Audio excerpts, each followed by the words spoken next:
హీరోకి తెలియకుండా సీక్రెట్‌గా అతన్ని ఫాలో అవుతూ ఆఖరికి అతను వెళ్ళిన ఆ రూమ్‌లోకి అంటే తన రూమ్‌లోకైతే చేరుకుంటుంది. అక్కడికి వెళ్ళంగానే ఆమె పెద్ద బ్యాగ్‌లో మోసుకొచ్చిన వెపన్స్ అన్నిటిని ఒకదాని తర్వాత ఒకటి బయటికి తీసి హీరోపై అటాక్ చేయడానికి తయారవుతూ ఉంటుంది. ఇక్కడ మనం అస్సలు ఎక్స్‌పెక్ట్ చేయని విధంగా సీన్ రివర్స్ అవుతుంది. హీరో తన చేతిలో ఉన్న వెపన్స్ అన్నిటిని హీరోయిన్ మొహం మీదకి ఇసురుతూ ఉంటాడు.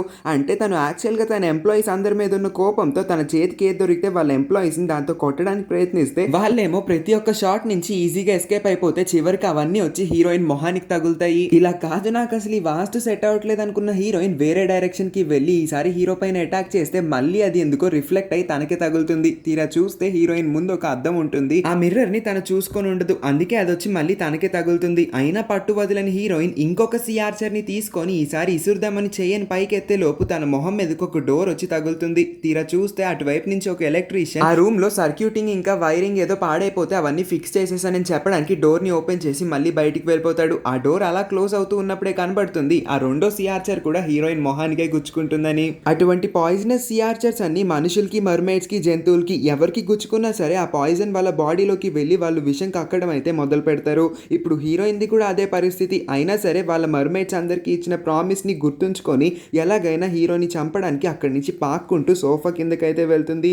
సడన్ గా హీరో ఒక మ్యూజిక్ ప్లే చేసి తను ఎందుకో డాన్స్ చేస్తూ ఉంటాడు. ఈసారి సిఆర్చర్ కాదు సి నైఫ్ నే తీసుకొని హీరో కాళ్ళని పొడుద్దాం అనుకుంటుంది. ఎన్నిసార్లు ప్రయత్నించినా తనేమో ఫుట్ స్టెప్ లేస్తూ తెగ గెంతేస్తూ ఉండడంతో హీరోయిన్ కి ఒక్కసారి కూడా కుదరకుండా పోతుంది. కానీ ఇప్పుడు అనుకోకుండా మ్యూజిక్ బీట్ పెరగడం వల్ల హీరో కూడా స్పీడ్ గా డాన్స్ చేయడం మొదలు పెడతాడు. ఆ ప్రాసెస్ లోనే తను ఒక్కసారిగా అక్కడున్న హీరోయిన్ చేతిని చూసుకోకుండా తను షూ వేసుకున్న కాళ్ళతో ఒక్క దెబ్బగా హీరోయిన్ చేయిని తొక్కి అక్కడక్కడే నుంచొని డాన్స్ లేస్తూ ఉండడంతో హీరోయిన్ చెయ్యి ఆల్మోస్ట్ చచ్చుపడే స్టేజ్ కి వచ్చేస్తుంది. అరవలేని పరిస్థితిలో ఉంటుంది కాబట్టి ఎలాగైనా ఇదే మంచి ఛాన్స్ అనుకొని వెంటనే తన చేతిలో ఉన్న ఆ సీ నైఫ్ ని పట్టుకొని హీరో కాళ్ళని పొడుచుకుందాం అనుకునే లోపు హీరో కరెక్ట్ టైం కి కాలు తీసేయడం వల్ల ఆమె చేతిని ఆమె పొడుచుకుంటుంది. ఇంకా ఇన్ని దెబ్బలు తగిలిన తర్వాత ఎవరైనా బ్రతికి ఉంటారా? ఎవరు బ్రతికి ఉండరు. అందుకే హీరోయిన్ కూడా కాసేపు చనిపోయినట్టు యాక్టింగ్ చేస్తుంది. ఎంతైనా ఈ సినిమాకి హీరోయిన్ కాబట్టి ఇంకాసేపటికి లెగిసిపోయి ఈ రెండు వెపన్స్ పనిచేయలేదు కాబట్టి తన ఫ్లయింగ్ టెక్నిక్స్ అన్ని వాడి ఈసారి హీరోపై ఎగురుకుంటూ వెళ్ళి అతన్ని చంపే ప్రయత్నం చేస్తుంది. కానీ హీరోకి సడన్ గా మ్యూజిక్ ఇంకా డాన్సింగ్ నుంచి హాకీ మీదకి ఇంట్రెస్ట్ మళ్ళడంతో వెంటనే తను ఒక హాకీ స్టిక్ ని తీసుకొని హాకీ ప్రాక్టీస్ చేస్తూ ఉంటాడో లేదో ఏదో బాల్ ని కొట్టడానికి ప్రయత్నిస్తాడు. కానీ అక్కడ సడన్ గా హీరోయిన్ రావడంతో హీరోయిన్ బాల్ అనుకొని తను లాగి పెట్టి ఒకటి హాకీ స్టిక్ ఇచ్చి కొట్టడంతో ఇంకా హీరోయిన్ నిన్ను చూసి పడిపోయి ఆన్ ద స్పాట్ అన్నట్టుగా అక్కడే పడిపోతుంది. కానీ ఇప్పటి వరకు తను ఒక్కడే రూమ్ లో ఉన్నాడేమో అనుకుని తనకి నచ్చిన పనులన్నింటినీ చేసుకుంటూ పోతున్న హీరో ఒక్కసారిగా తన రూమ్ లో ఇంకొక అమ్మాయి స్ట్రేంజర్ ఉందని తెలుసుకొని షాక్ అయిపోతాడు. కాసేపటికి పాప మెలకులోకి వస్తుంది. ఆక్టోపస్ చెప్పింది గుర్తు తెచ్చుకొని హీరోని సెడ్యూస్ చేయాలని తను రకరకాల ఎక్స్ప్రెషన్స్ పెట్టి హీరోని లొంగ తీసుకునే ప్రయత్నం చేస్తుంది. కానీ హీరోకి తను చేసే పనులన్నీ చిరాకు తెప్పిస్తాయి. కాస్త జూమ్ చేసి చూస్తే రాత్రి వచ్చి పార్టీని చెడగొట్టింది ఇదే అమ్మాయి అని తెలుసుకొని ఖచ్చితంగా ఎన్నిసార్లు నా వెనక పడుతుందంటే దానికి నా డబ్బులే కావాలేమో అనుకొని ముందు ఒక ₹1,00,000 కట్టని హీరోయిన్ పక్కన పెడితే నాకు ఇదేం అక్కర్లేదు అని అంటుంది హీరోయిన్. దీనికి ఇంకా ఎక్కువ కావాలేమో అనుకొని ఈసారి 5,00,000 తీసుకొచ్చి హీరోయిన్ మొహం మీదకి ఇసురుతాడు. నాకు ఇది కూడా వద్దు, నాకు డబ్బులేమీ వద్దు, నాకు కావాల్సింది నువ్వంటే నాకు చాలా ఇష్టం, అందుకే కదా నేను మొన్నటి నుంచి నీ దరిదాపుల్లోకి వచ్చే ప్రయత్నం చేస్తున్నాను, నేను నిన్ను చాలా అభిమానిస్తున్నాను, నన్ను అర్థం చేసుకోవచ్చు కదా అని అంటుంది. అసలు హీరోయిన్ ఏం మాట్లాడుతుందో హీరోకి ఏమీ అర్థం కాదు. ఇష్టం అంటుంది, ప్రేమ అంటుంది, తను నిజాలు చెప్తుందో డబ్బు కోసం ఇలా నాటకాలు ఆడుతుందో అర్థం కాని హీరోయిన్ పై చిరాకుని ఇంకా పెంచేసుకుంటూ ఉంటాడు. హీరోయిన్ ఏమో ఇంకా హీరోని ఇరిటేట్ చేస్తూ పోతూ ఉంటుంది. ఇంకా హీరోయిన్ గోల భరించలేని హీరో ఎలాగో తను అక్కడి నుంచి కదలట్లేదు కాబట్టి తానే ఆ ప్లేస్ ని వెకేట్ చేసి వెళ్ళిపోదాం అనుకుంటాడు. కానీ ఎందుకో అలా వెళ్ళిన మనిషి మళ్ళీ తిరిగి హీరోయిన్ దగ్గరికి చాలా ప్రేమగా వచ్చి తన హెయిర్ బ్యాండ్ ని ఫిక్స్ చేస్తూ తనతో ప్రేమగా క్లోజ్ గా మాట్లాడుతూ ఉంటాడు. అప్పుడే మనకి తెలుస్తుంది హీరో కావాలని ఇదంతా రాలెన్ ని రెచ్చగొట్టడానికి చేస్తున్నాడని. ఎందుకంటే ఆ రూమ్ లోకి అప్పుడప్పుడే రాలెన్ ఎంట్రీ ఇస్తుంది. రాలెన్ ని చూడంగానే కావాలని హీరోయిన్ తో క్లోజ్ గా ఉంటున్నట్టు నటించి రాలెన్ ని ఇంకా రెచ్చగొట్టే ప్రయత్నం చేస్తాడు. ఎందుకంటే మొన్నే రాలెన్ చెప్పి ఉంటుంది కదా, నువ్వు నేను ఒకటి కాదు, నువ్వు పేదవాళ్ళందరితో అంత క్లోజ్ గా ఉంటావు, అది మంచి పద్ధతి కాదు, నువ్వు ఎప్పుడైతే పేదవాళ్ళకి ఇంకా అక్కర్లేని వాళ్ళకి దూరంగా ఉంటావో అప్పుడే నేను నిన్ను ఇష్టపడతానన్న సోది కబుర్లని చెప్పి ఉంటుంది. అందుకోసమే ఇప్పుడు ఒక చిన్న రివెంజ్ ప్లాన్ చేసి ఎలాగోలాగా రాలెన్ ని జెలసీ ఫీల్ అయ్యేలా చేద్దాం అనుకుంటాడు. ఓన్లే పాపం పేద పిల్లలాగుంది, దీనమైన మొహం వేసుకుని నా వైపు అంతా జాలిగా చూస్తుంది కాబట్టి దానికి కొంచెం డబ్బులు కావాలేమో, డబ్బులు అవసరం పడినాయేమో అని చెప్పి హీరోయిన్ కి చాలా డబ్బులను ఆఫర్ చేస్తాడు.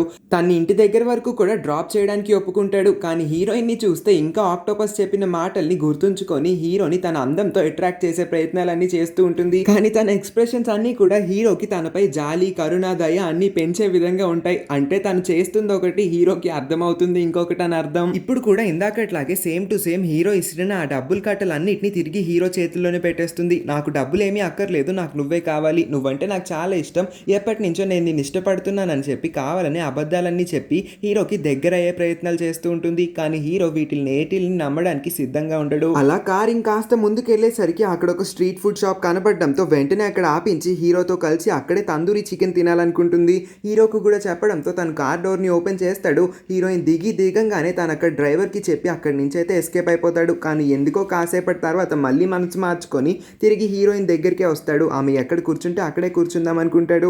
హీరోయిన్ తను ఆర్డర్ చేసుకున్న ఆ ఒక్క చికెన్ పీస్ నే హీరోకి కూడా షేర్ చేద్దాం అనుకుంటుంది. కానీ అసలు ఇంత చెత్త ప్లేస్ కి నన్ను ఎందుకు ఇన్వైట్ చేసావు, కనీసం ఈ రెస్టారెంట్ కి 5 స్టార్ కూడా లేదు, 3 అన్నా ఉంటుందా 2 అన్నా ఉంటుందా, ఇలాంటి చోట్లకి నేను వచ్చి ఎప్పుడు తినలేదని అంటే స్టార్స్ తో మనకేంటి పని, ఇక్కడ టేస్ట్ అయితే అద్దిరిపోతుంది, ఒక్కసారి తిని చూడు, ఖచ్చితంగా నువ్వే ఇంకొక 2-3 ఆర్డర్ చేసుకుంటావని చెప్పడంతో అంత చెప్తుంది కాబట్టి కాస్త కన్విన్స్ అయిన హీరో ఒక పీస్ ని తినడానికి అయితే ఒప్పుకుంటాడు. ఇంకంతే, ఒకటి తిన్నాడో లేదో వాళ్ళిద్దరూ కలిసి ఆ రెస్టారెంట్ ని మొత్తం ఖాళీ చేసేంత ఫుడ్ ని కరిగిచ్చేస్తూ ఉంటారు. ముందు కాదనుకున్న హీరోనే ఇప్పుడు హీరోయిన్ చెప్పడం వల్ల ఒక్కసారి టేస్ట్ చేశాడు. ఆ ఫుడ్ అంత నచ్చడం వల్ల ఇంకా ఆపకుండా చాలా అంటే చాలా తినేస్తాడు ఇప్పటికే. కానీ అస్సలు ఎక్స్పెక్ట్ చేయని విధంగా హీరో అలా తింటూనే సడన్ గా ఏడవడం మొదలు పెడతాడు. హీరోయిన్ కి ఏమీ అర్థం కాదు, ఇంత స్ట్రాంగ్ మనిషి ఇంతలా ఎందుకు ఏడుస్తున్నాడు, అది కూడా ఇంత సడన్ గా అని చెప్పి ఏకంగా హీరోని అడిగేస్తుంది. అప్పుడే తన చికెన్ లెగ్ పీస్ ని పైకి లేపి దీన్ని చూడు, దీనికోసం చిన్నప్పుడు మేము ఎంత గొడవలు పడేవాళ్ళమో తెలుసా, మా పేరెంట్స్ చాలా పూర్, చిన్నప్పుడు ఒక్క లెగ్ పీస్ ని తీసుకొచ్చి నాకు, మా అన్నయ్యకి, మా అక్కకి ముగ్గురికి షేర్ చేసేవారు. అంటే ఒకే ఒక్క లెగ్ పీస్ ని మేము ముగ్గురం తినాల్సి వస్తుంది. అలాంటిది ఇప్పుడు చూడు, నేనున్న పొజిషన్ కి నేను ఎంతన్నా తినగలను, కానీ ఇప్పుడు నా దగ్గర మా పేరెంట్స్ లేరు. నేను చిన్నప్పుడే నిర్ణయం చేసుకున్నాను, ఒక్క లెగ్ పీస్ ని ముగ్గురు షేర్ చేసుకోవడం కాదు, 30 లెగ్ పీసుల్ని ఒక్కళ్ళే తినే అంత డబ్బుల్ని సంపాదించాలని. చివరికి అనుకున్నంత డబ్బుల్ని అయితే సంపాదించాను, నేను ఇప్పుడు చాలా హ్యాపీగా ఉన్నాను అని అంటాడు. హీరోయిన్ కి ఈ మాటలన్నీ ఎందుకో కన్విన్సింగ్ గా అనిపించవు. అందుకే హీరో మాటలకి ఎదురు చెప్తూ నువ్వు డబ్బుల్ని అయితే సంపాదించావు, కానీ ఇంత డబ్బుల్ని నువ్వు కరెక్ట్ పద్ధతిలో వాడట్లేదు, అదే నాకు నచ్చట్లేదు అని అంటుంది. కానీ ఇంకా హీరోయిన్ దేని గురించి మాట్లాడుతుందో హీరోకి అర్థం కాదు. అందుకే వెళ్ళిపోతున్న ముందు హీరోయిన్ కోసం అని $1 మిలియన్ చెక్ అయితే రాసి ఇస్తాడు. హీరోయిన్ కి ఇంకా డబ్బులు అంటే ఇష్టం లేదు, డబ్బులు తనకి ఏమీ అవసరం లేదని ఇన్నిసార్లు చెప్పి విసుక్కుపోతుంది. ఈసారి తను లైవ్ గా ప్రూవ్ చేయాలనుకొని వెంటనే ఆ $1 మిలియన్ చెక్ ని తీసుకువెళ్ళి తగలబెట్టేస్తుంది. దీన్ని హీరో తన కళ్ళతో చూస్తాడు. మొదటిసారి ఇలాంటి అమ్మాయిని చూడడంతో చాలా ఇష్టంగా తన దగ్గరికి వచ్చి కూర్చొని, ఇప్పుడు చెప్పు నీకేం కావాలి, నీకు ఏం కావాలన్నా చేసి పెడతాను, నీలాంటి అమ్మాయిని నేను ఇప్పటి వరకు చూడలేదు, ఎవ్వరు కూడా $1 మిలియన్ చెక్ ఇచ్చినప్పుడు దాన్ని తీసుకువెళ్ళి నిప్పుల్లో వేయరు, కానీ నువ్వు వేసావంటే నిజంగా నేను నీకు ఇష్టమై ఉండాలి, లేదా నీకు ఇంకేదో ఉద్దేశం ఉండాలి అని అంటాడు. హీరోయిన్ ఈ మాటలన్నిటినీ పట్టించుకుంటుంది. కానీ తను హీరోకి తన మాటల్ని ఇంకొకలా ఎక్స్ప్రెస్ చేయడం కోసం తను ఒక సాంగ్ అయితే పాడడం మొదలు పెడుతుంది. ఈ సాంగ్ హీరోకి కూడా ఫేవరెట్ సాంగ్ అవడంతో హీరో కూడా తనతో కోరస్ పాడతాడు. ఇలా వీళ్ళిద్దరూ ఆ పాట పాడుతూనే వాళ్ళకి తెలియకుండానే చాలా అంటే చాలా ఇన్వాల్వ్ అయిపోయి పాడుతూ ఉంటారు. హీరోయిన్ ఏకంగా ఇప్పుడు తన మర్మైడ్ వాయిస్ లో పాడటం వల్ల అక్కడున్న గ్లాస్ ఆబ్జెక్ట్స్ అన్ని కూడా పగిలిపోవడం మొదలు పెడతాయి. ఏకంగా ఇప్పుడు హీరో యొక్క నకిలీ మీసం కూడా ఊడొచ్చేస్తుంది. దాన్ని చూసిన హీరోయిన్ ఆశ్చర్యపోయి పగలపడి నవ్వడం మొదలు పెడుతుంది. ఎలాగో ఇంతసేపు హీరోయిన్ పక్కన కూర్చొని తన మాటలన్నింటినీ ఓపిక్గా వింటూ తనతో కలిసి తిన్నాడు కాబట్టి ఇప్పుడు హీరోని తనతో కలిసి ఆ గేమింగ్ ఏరియాకి వచ్చి తనతో ఆటలన్నింటినీ ఆడమంటుంది. ముందు వద్దనుకున్నా సరే వెంటనే కూడా హీరోయిన్ తో ఆడుకోవడానికి ఒప్పుకుంటాడు. వాళ్ళిద్దరూ చిన్న పిల్లలు ఆడే గుర్ర బండిల్ నుంచి ఏకంగా జైంట్ వీల్ వరకు ప్రతి ఒక్క గేమ్ ని కవర్ చేసేస్తారు. హీరోకి హీరోయిన్ తన పక్కన ఉంటే ఎందుకో తెలియని సంతోషం వచ్చేస్తూ ఉన్నట్టు తనకి ఇప్పుడిప్పుడే తెలుస్తూ వస్తుంది. అలా వాళ్ళిద్దరూ వాళ్ళ జీవితంలో ఏ రోజు ఎంజాయ్ చేయని విధంగా ఎంజాయ్ చేయడంతో చాలా హ్యాపీగా ఉంటారు. ఇద్దరికిద్దరు చాలా గట్టిగా నవ్వుకుంటూ ఉంటారు. ఇప్పుడు హీరోయిన్ ని హీరో తన ఇంటి దగ్గర డ్రాప్ చేయడానికి తనే స్వయంగా కార్ వేసుకొని వస్తాడు. అక్కడి వరకు వచ్చిన తర్వాత తెలుస్తుంది హీరోయిన్ ఉంటున్న ఇల్లు ఎక్కడో కాదు, తన ప్రాపర్టీ అయిన గ్రీన్ గల్ఫ్ లోని. అందుకే హీరోయిన్ కి చెప్తాడు, ఇది నా ప్రాపర్టీ, నువ్వు నా ప్రాపర్టీలోనే ఉంటున్నావా అని అంటే లేదు, ఇది నీ ప్రాపర్టీ అయినా సరే నేను పుట్టింది పెరిగింది ఇక్కడే, ఇదంతా మా ప్రాపర్టీనే, కాకపోతే మీరు దీన్ని తీసుకున్నారు అని ఏదేదో చెప్తూ ఉంటుంది. సరే అయితే అలా అయితే ఓకే, ఈ ప్లేస్ నీదంటున్నావు, మరి ఈ ప్లేస్ ని కొనుక్కున్న నేను కూడా నీ వాడినే అవుతానా అని అనడంతో వాళ్ళిద్దరి మధ్యన ఒక రొమాంటిక్ స్పార్క్ అయితే ఏర్పడుతుంది. ఇంకా సేపట్లో హీరోయిన్ కి ఆక్టోపస్ కాల్ చేసి తను ఎక్కడుందో కనుక్కొని తన పక్కనే హీరో ఉంటే వెంటనే తన్ని ఇంటి వరకు తీసుకొచ్చేయమని, ఇంట్లో తాను ఇంకా మిగతా మర్మైడ్స్ అందరూ వెపన్స్ తో సిద్ధంగా ఉన్నారు, అతను లోపలికి రావడమే ఆలస్యం, వచ్చి రాగానే అతన్ని చంపేస్తామని అంటారు. హీరోయిన్ కూడా ఊకొట్టేస్తుంది, కాల్ కట్ చేస్తుంది. ఇంకాసేపటికి హీరో తన చేయి పట్టుకొని తన్ని ఇంటి వరకు డ్రాప్ చేయడానికి వస్తూ ఉంటాడు. ఆ నిండు వెన్నెల్లో హీరోయిన్ చాలా అందంగా కనబడుతుంది తనకి. అంతేకాకుండా ఇప్పుడు మొదటిసారి ఆక్టోపస్ నేర్పించినట్టు హీరోని సరిగ్గా సెడ్యూస్ చేయగలుగుతుంది. హీరోని ఇప్పుడు తన ఇంటికి కాఫీకి ఇన్వైట్ చేస్తే హీరో అంత అందమైన అమ్మాయి ఇంత రాత్రి వేళ తన ఇంటి లోపలికి రమ్మంటుందంటే ఎలా కాదంటాడు. అందుకే వెంటనే లోపలికి రావడానికి ఒప్పుకుంటాడు. అలా హీరోయిన్ డోర్ ఓపెన్ చేస్తూ ఉన్నప్పుడు ఆ శబ్దం విన్న ఆక్టోపస్ లోపల తన పవర్ఫుల్ వెపన్ తో హీరోని చంపడానికి రెడీగా ఆ పొజిషన్ లో ఉంటాడు. కానీ ఎందుకో ఇప్పుడు హీరోయిన్ కి మనసు మారేలా అనిపిస్తుంది. తన చేతులతో ఆక్టోపస్ ద్వారా చంపించాలని హీరోయిన్ కి అస్సలు ఉండదు కాబట్టి హీరోని ఒక వింత ప్రశ్న అడుగుతుంది. ఆ ప్రశ్నకి సమాధానం చెప్తావా లేదా అని అంటే ఖచ్చితంగా చెప్తానని అనడంతో వెంటనే ఆ ప్రశ్న ఏంటో చెప్పేస్తుంది హీరోయిన్. ఇంకొక నిమిషంలో నువ్వు చనిపోతున్నావన్న విషయం నీకు తెలిసిందంటే నువ్వు దేవుణ్ణి ఏం కోరుకుంటావు, లేదా నువ్వు ఆ ఒక్క నిమిషంలో ఏం చేయాలనుకుంటావని హీరోయిన్ అడిగితే ఖచ్చితంగా నేను ఆ ఒక్క నిమిషాన్ని కూడా నా మనసును దోచుకున్న నిన్ను చూడడానికి ఉపయోగిస్తాను అని అంటాడు. ఈ మాటలు హీరోయిన్ కి అస్సలు అర్థం కావు. తను ఇలా అనుకుంటుంది తన బాడీని చూడడం హీరోకి ఇష్టమేమో అని. అందుకే వెంటనే హీరోయిన్ తన టాప్ ని తీసేస్తుంది. కానీ హీరో మాత్రం తన టాప్ ని వేసేసుకోమని, నేను చెప్పింది ఇది కాదు, నేను నిన్ను ఆ ఒక్క నిమిషం కూడా చూస్తానని అంటే నీ బాడీని చూస్తానని కాదు, నా మనసుతో నేను నిన్ను చూస్తానని అర్థం. నువ్వంటే నాకు ఇప్పుడు చాలా ఇష్టం. కొంతమంది మనకి దగ్గర అవడానికి ఎన్నో ఏళ్ళు పడుతుంది, అప్పటికి కూడా వాళ్ళు దగ్గర అవ్వలేరు. కానీ నేను నిన్ను ఇవ్వాలే కలిసాను, అప్పుడే నాకు ఇంత క్లోజ్ అయిపోయావు, నువ్వంటే నాకు చాలా నచ్చుతున్నావని అంటాడు. జనరల్ గా హీరోయిన్ కి అసలు ఫీలింగ్స్ అనేవే ఉండవు. కానీ ఈ మాటలన్నిటికీ ఎందుకో హీరోయిన్ స్పర్శించడం మొదలు పెడుతుంది. తనకి ఈ మాటలన్నీ తన బ్రెయిన్ లోకి మనసులోకి డైరెక్ట్ గా గుచ్చుకోవడంతో ఇప్పుడు అస్సలు కూడా హీరోని చంపాలనిపించదు తనకి. అందుకోసమే వెంటనే తను హీరోని ఇక్కడి నుంచి వెళ్ళిపోమని, కాఫీ రేపు కలుపుతానని, తనకి చాలా టైర్డ్గా ఉందని డోర్ని తన మొహం మీదే వేసేసి అక్కడి నుంచి అయితే లోపలికి వెళ్ళిపోతుంది. కానీ లోపలికి వెళ్ళిన ఆక్టోపస్కి విషయం కొంచెం కొంచెంగా అర్థం అవడంతో ఏంటి నువ్వు అతన్ని ఇష్టపడడం మొదలు పెట్టావా ఏంటి, నువ్వు ఇలాంటి ఫీలింగ్స్ అనేవి మనుషులతో ఏర్పరచుకోకూడదు, అతను మన ఎనిమి, శత్రువులపై రివెంజ్ తీర్చుకోవడమే మన పని, అలాంటి వాళ్ళతో నువ్వు ఎమోషనల్గా అటాచ్ అవ్వడం అస్సలు మంచిది కాదు, రేపు మళ్ళీ ఇంకొక ప్లాన్ చెప్తాను అప్పటి వరకు వేచి ఉండు అని అంటాడు. కానీ ఈ మాటలేమి హీరోయిన్ కి నచ్చవు. హీరోని చంపడం ఈమెకి ఇష్టం లేదు కాబట్టి ఆక్టోపస్ తన్ని ఎక్కువగా బలవంత పెట్టేయడంతో ఈ పని తను చేయలేదని ఇంకేదన్నా మర్మేడ్ కి ఈ పని ఇచ్చుకోమని చెప్పి ఆక్టోపస్ కి అంటుంది. ఆక్టోపస్ కి ఈ మాటలకి ఒళ్ళు మండిపోతుంది. మరో క్షణమే హీరోయిన్ కి హీరో కాల్ చేస్తాడు. నిన్న ఎలా అన్నాడో సేమ్ ఇవాళ కూడా అలానే అంటాడు. అరగంటలో రెడీ అయిపో, మంచిగా రెడీ అవ్వు, నేను నిన్ను వచ్చి పికప్ చేసుకుంటాను, మన ఇద్దరం కలిసి లంచ్ చేద్దామని అనడంతో ఇదే మంచి అవకాశం, ఖచ్చితంగా ఈసారన్నా నేనే వాడిని స్వయంగా చంపుతానని ఆక్టోపస్ సిద్ధమవుతాడు. అక్కడున్న వాళ్ళందరితో ఏకంగా హీరోయిన్ తో కూడా హీరోని చంపాలని స్లోగన్స్ పలికిస్తూ తనకి తనే జైలు కొట్టించుకుంటాడు. నెక్స్ట్ సీన్ లో హీరోయిన్ ని ఇన్వైట్ చేస్తాడు. ఆమె కోసం చాలా కాస్ట్లీ అయిన అందమైన గులాబీ పూల సెట్ ని తీసుకొచ్చి ఇస్తే హీరోయిన్ కూడా దాన్ని స్వీకరిస్తుంది. వీళ్ళిద్దరూ ఇప్పుడు లంచ్ కోసం కూర్చుంటారు. తీరా చూస్తే అక్కడికి వచ్చిన కుక్ ఎవరో కాదు, ఆక్టోపస్ అయి ఉంటాడు. హీరోయిన్ కవర్ చేస్తూ అతను మా అంకుల్ చాలా ఫేమస్ కుక్, అందుకోసమే నేను మిమ్మల్ని ఈ రెస్టారెంట్ కి రమ్మని రికమెండ్ చేశానని అంటుంది. హీరో కూడా వాళ్ళ అంకుల్ ఎలాంటి వ్యత్యాసాలు చేస్తాడో, ఎంత మంచిగా గొప్పగా వంటలు చేస్తాడో ఎదురు చూస్తూ ఉంటాడు ఎప్పుడెప్పుడు తిందామా అని. అస్సలు టైం వేస్ట్ చేసుకోకూడదు అనుకున్న ఆక్టోపస్ వెంటనే తన విశ్వరూపాన్ని చూపించి తను ఒక్కొక్క టెంటకిల్తో ఒక్కొక్క వెపన్ ని పట్టుకొని అన్నిటితో హీరోపై ఒకేసారి అటాక్ చేద్దాం అనుకుంటాడు. కానీ మరో క్షణానికి చాలా మంది సెక్యూరిటీ గార్డ్స్ రావడంతో తన టెంటకిల్స్ అన్నిటిని దాచేసుకుంటాడు. కానీ తన బ్యాడ్ లక్, ఎందుకంటే అక్కడ ఉన్న వాళ్ళందరూ కూడా తన టెంటకిల్స్ ని చూసేస్తారు. కానీ తను ఆక్టోపస్ అన్న విషయం వీళ్ళెవరూ కనిపెట్టలేకపోతారు. కాకపోతే తన చేతిలో ఉన్న టెంటకిల్స్ ని చూసిన తర్వాత తన దగ్గర ఒక ఆక్టోపస్ ఉందని అయితే వీళ్ళు ఒక కన్క్లూజన్ కి వస్తారు. అందుకే హీరోకి కూడా మంచి మూడ్ ఉండడంతో తనకి ఇప్పుడు ఆక్టోపస్ తినాలనిపించడంతో వెంటనే తన చేతిలో ఉన్న ఆక్టోపస్ ని వండమని చెప్పి తన పర్సనల్ చెఫ్స్ కి చెప్తాడు. కాకపోతే ఈ ఆక్టోపస్ ఒప్పుకోడు, నేను ఒప్పుకోను, ఈ ఆక్టోపస్ నాది, నేను దీన్ని ఇవ్వను అని అంటే వెనకాల ఉన్న సెక్యూరిటీ గార్డ్స్ అందరూ కూడా ఆక్టోపస్ మీదకి వచ్చేస్తే సరే ఇస్తాను, కాకపోతే జాగ్రత్తగా బిహేవ్ చేయండి అని చెప్పి ఆ కుక్స్ కి చెప్తాడు. కానీ వాళ్ళు మాత్రం పాపం ఈ ఆక్టోపస్ టెంటకిల్స్ ని రకరకాలుగా కూరలు వండడానికి ప్రయత్నిస్తూ ఉంటారు. ఆక్టోపస్ నొప్పిని భరించలేక చాలా బాధపడుతూ గట్టిగా అరుస్తూ ఉంటుంది. కానీ అంతా తన లోపలే అసలు వీడు ఎందుకు ఇలా బిహేవ్ చేస్తున్నాడో అక్కడున్న వాళ్ళు ఎవరికి అర్థం కాదు ఎక్సెప్ట్ హీరోయిన్. కాకపోతే చాలా సేపటికి ఆక్టోపస్ ఆ నొప్పిని భరిస్తాడు. ఇంకా తన వల్ల కాకపోవట్లేదు కాబట్టి వెంటనే తన నోట్లో నుంచి బ్లాక్ కలర్ ఇంక్ని బయటికి అందరి మీదకి యూసేసి అందరూ కళ్ళు మూసుకోగానే ఫ్లాష్ లైట్ లాగా చాలా స్పీడ్గా అక్కడి నుంచి తప్పించుకుంటూ ఎగురుకొని పారిపోతాడు.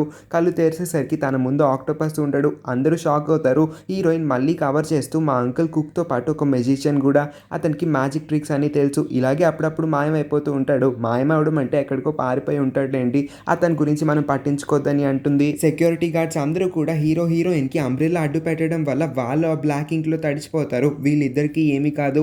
అందుకే హీరో వాళ్ళందరినీ బయటికి వెళ్ళి వాళ్ళ ఫేస్ ఇంకా బట్టలన్నిటిని వాష్ చేసుకొని రమ్మని అంటాడు. ఎలాగో వీళ్ళిద్దరికి కూడా ఇప్పుడు కాస్త ప్రైవసీ దొరుకుతుంది ఉంటుంది కాబట్టి హీరోయిన్కి హీరో తన మనసులో ఉన్న మాటని చెప్పేద్దాం అనుకుంటాడు. అదే విషయాన్ని చెప్పేందుకు హీరో తన బ్యాగ్లో రెడీగా పెట్టుకున్న ఆ డైమండ్ రింగ్ని బయటికి తీసి హీరోయిన్ చేతికి తొడిగేసి ఐ లవ్ యూ, నేను నిన్ను ప్రేమిస్తున్నాను, నువ్వు నా భార్యగా ఉంటావా, నేను నిన్ను పెళ్లి చేసుకొని జీవితాంతం బాగా చూసుకుంటానని ప్రపోజ్ చేస్తాడు. అసలు హీరోకి పిచ్చి పట్టిందేమో అనుకుంటుంది. అందుకే తనకు తొడిగిన ఆ రింగ్ ని కూడా వెంటనే తీసేస్తూ అసలు నీకు ఏమైంది, నిన్నే నన్ను కలిసావు, అప్పుడే ప్రేమ అంటున్నావు, పెళ్లి కూడా చేసుకుంటా అంటున్నావు, నేను అసలు ఇది ఎలా నమ్ముతా అనుకున్నావు చెప్పు, నాలాంటి దద్దమ్మ ఇంకా తింగర అమ్మాయిని నువ్వు ఇష్టపడ్డమా, నువ్వు తలుచుకుంటే నీ చుట్టూ ఎంతో అందమైన అమ్మాయిలు ల్యాండ్ అవుతారు, అలాంటిది నాలాంటి అమ్మాయిని నువ్వు ప్రేమించి పెళ్లి చేసుకోవాల్సిన అవసరం నీకు లేదు, అయినా సరే చేస్తున్నావు అంటే నీ లోపల ఇంకేదో ఉద్దేశం ఉంటుంది అని అంటుంది. అసలు నీకు నేను ఇంకా ఎలా ఎక్స్ప్లెయిన్ చేయాలి, ఒక్క రోజులో నాకు నీపై ప్రేమ పుట్టింది, ఇది నిజం, నిజం చెప్తున్నా కూడా నువ్వు నమ్మట్లేదంటే నేను ఇంక ఏం చేయగలను చెప్పు, నేను నిన్న ఆల్రెడీ చెప్పాను కొంతమంది మీద ప్రేమ పుట్టడానికి ఎన్నో సంవత్సరాలు పట్టచ్చు, ఇంకొంతమంది మనకి కలిసిన చాలా తక్కువ సమయంలోనే వాళ్ళంటే మనకి ఇష్టం అవ్వచ్చు, అందుకే నేను ఇప్పుడు చెప్తున్నాను, నువ్వు ఆ సెకండ్ కేసులో పడ్డావు, నువ్వంటే నాకు చాలా ఇష్టం, నేను నిన్ను మనస్ఫూర్తిగా ప్రేమిస్తున్నానని అంటాడు. కానీ హీరోయిన్ హీరోని చంపడానికి వచ్చింది, ఇప్పుడు తను ప్రేమిస్తున్నాడని తెలుసుకున్న తర్వాత తనకి ఎలా రియాక్ట్ అవ్వాలో తెలియదు కాబట్టి అసలు నిజాన్ని బయటికి చెప్పేస్తుంది. ఇదిగో నా చేతులు ఉన్నది ఏంటో తెలుసా, సి ఆర్చర్, దీన్ని నేను ఎందుకు వాడాలనుకుంటున్నానో తెలుసా, నిన్ను చంపడానికి. నేను ఇక్కడ ఒక మిషన్ మీదే వచ్చాను, నేను నిన్ను చంపడమే నా మిషన్, అందుకే నేను ఇక్కడికి వచ్చాను, నీకు దగ్గర అయ్యే ప్రయత్నం కూడా చేస్తున్నాను, నన్ను అర్థం చేసుకో, నాకు దగ్గర అవ్వకు, నువ్వు ఇలాంటి ప్రేమ పెళ్ళి అంటే నేను చాలా ఎమోషనల్గా అటాచ్ అయిపోతాను, అలా అవ్వడం నాకు డేంజర్ అని అంటుంది. కానీ హీరో అసలు వీటినేటిని పట్టించుకోకుండా హీరోయిన్కి దగ్గరగా వెళ్ళి ఆమెని కిస్ చేసుకుంటాడు. హీరోయిన్ కూడా కంట్రోల్ తప్పి అతన్ని కిస్ చేసుకుంటూ ఉంటుంది. ఇలా వీళ్ళిద్దరి మూడ్ని చెడగొట్టడానికి కరెక్ట్ టైంకి అక్కడికి రాలన్ వచ్చి వీళ్ళిద్దరిని కిస్ చేసుకుంటూ ఉండడాన్ని చూసి ఆశ్చర్యపోయి వీళ్ళిద్దరిని ఆపేసి హీరోయిన్ని అక్కడి నుంచి తరిమి కొట్టేస్తుంది. కానీ హీరోయిన్కి ఇంకా చెప్పాలనుకున్నది హీరో పూర్తిగా చెప్పలేదు కాబట్టి ఆమె వెనకాల ఫాలో అవుతూ వెళ్తూ ఉన్నప్పుడు రాలన్ హీరోని ఆపేసి అసలు నీకు బుద్ధి లేదనుకుంటా, $200 మిలియన్ ప్రాజెక్ట్ని ఒకవైపు పెట్టుకొని ఇలాంటి అనాథ ఇంకా అన్నెసెసరీ అమ్మాయిల కోసం తిరుగుతున్నావా, దాన్ని చూడు ఎంత అందవిహీనంగా ఉందో, అలాంటి అమ్మాయి కోసం నువ్వు ఇంతలాగా తహతహలాడుతూ ఊరట పడుతున్నావంటే నాకైతే ఏమీ అర్థం కావట్లేదు, అసలు దానిలో అంత స్పెషల్గా ఏముందో, ఇంకా దానికన్నా నేనే బాగున్నాను కదా అని అంటే ఇంకా ఆపు, సోదాపు, ఈ సోది వినడానికి నేను ఇక్కడ ఆగలేదు. ఇంకొక విషయం, $200 మిలియన్ ప్రాజెక్ట్, ఆ డబ్బులన్నీ నావి, ఇంకా ఆ ప్రాజెక్ట్ కూడా నాదే, నువ్వు జస్ట్ నాకు పార్ట్నర్ మాత్రమే. ఇంకొక విషయం, నేను ప్రతి ఒక్క విషయాన్ని కూడా మానిటర్ చేస్తూ ఉంటాను, ప్రతి ఒక్క క్షణం అసలు ఆ ప్రాజెక్ట్లో ఏం జరుగుతుందో ప్రతి ఒక్కటి కూడా నాకు తెలుస్తూ వస్తుంది. ఈ మొబైల్ యాప్ ద్వారా నేను ప్రతి ఒక్క విషయాన్ని ఈజీగా ట్రాక్ చేయగలను, ప్రతి ఒక్క విషయం కూడా నా దగ్గరికి ముందు వస్తుంది, నా దగ్గరికి వచ్చిన తర్వాత నీ దగ్గరికి వస్తుంది, అది ముందు గుర్తుపెట్టుకో, నువ్వు నాకేమీ నేర్పించక్కర్లేదు, ప్రతిదీ నేను చూసుకోగలను.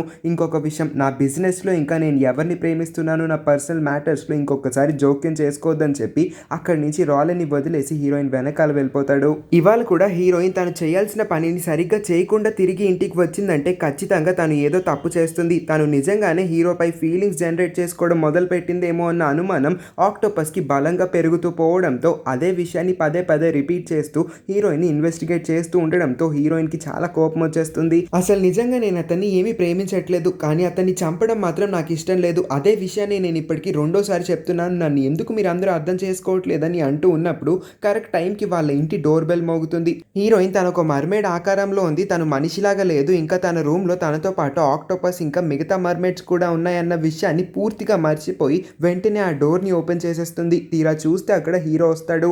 హీరో వచ్చి రాగానే హీరోయిన్ యొక్క అవతారాన్ని చూసి షాక్ అవుతాడు.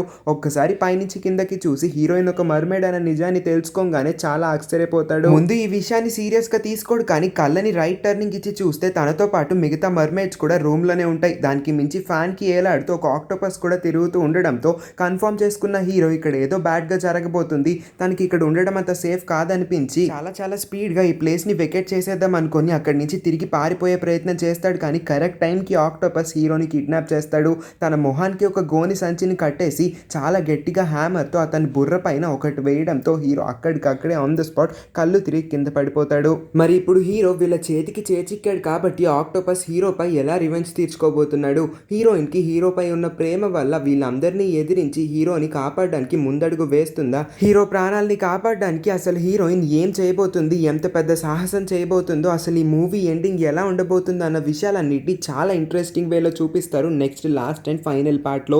ఆ పార్ట్ని కూడా అస్సలు మిస్ అవ్వకుండా చూడాలనుకుంటే మర్చిపోకుండా వెళ్ళే ముందు నా ఎక్స్ప్లెనేషన్ ఇంకా ఈ వీడియో ఎలా అనిపించిందో కామెంట్ చేసి ఈ వీడియోని కూడా లైక్ చేసి మన ఛానల్ని కూడా సబ్స్క్రైబ్ చేసుకొని పక్కనే ఉన్న నోటిఫికేషన్ బెల్ని ఆన్ చేసుకోండి. అప్పుడే మేము పెట్టే ప్రతి వీడియోని మీరు మిస్ అవ్వకుండా చూడగలుగుతారు. Thank you for watching.